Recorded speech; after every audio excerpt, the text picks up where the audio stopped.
Benjamin Netanyahu is the Prime Minister of Israel. Mr. Prime Minister, thanks for joining us. I want to start by talking about this extraordinary speech you made yesterday. Are you surprised so far at the negative reaction it's received from Palestinians and other Arab leaders?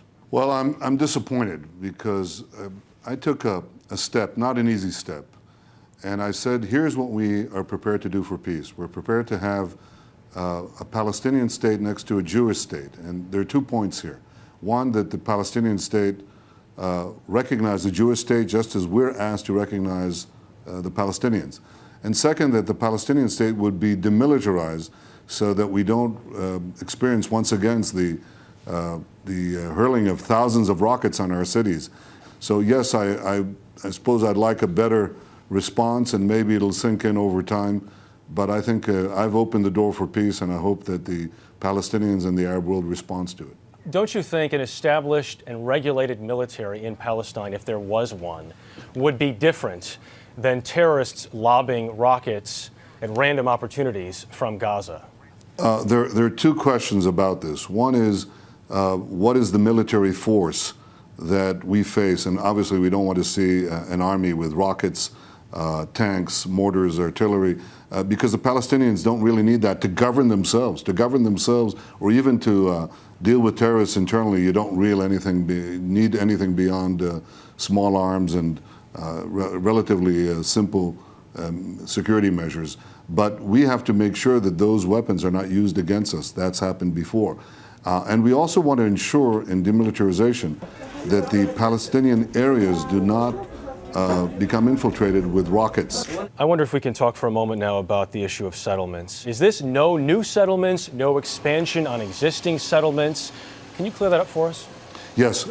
In fact, I said yesterday that we would not build new settlements, that we won't expropriate additional land for the existing settlements. And I hope that we in the United States, my government and the Obama administration, can find a common position on this, because we'd like to move the peace process forward.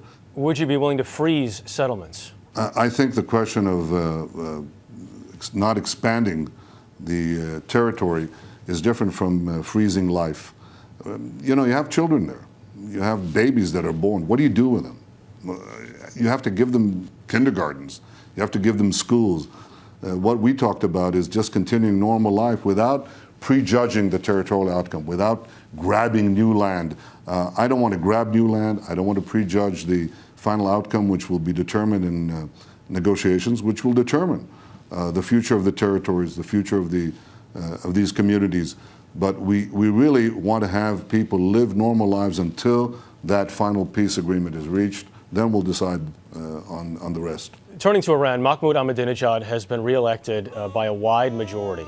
It has resulted in a great deal of unrest, as you know, and as we've discussed in this broadcast. What do you make of that unrest? I think it unmasks the fundamental nature of the Iranian regime. It's not a democracy. In democracies, you don't have violence in the wake of elections. You have a resolution. Governments are either re-elected or changed. Was the election a fraud?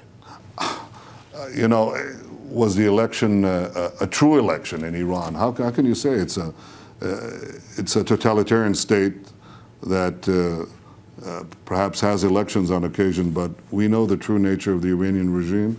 I think now the whole world knows that too. Mr. Prime Minister, thank you so much for your time. Thank you.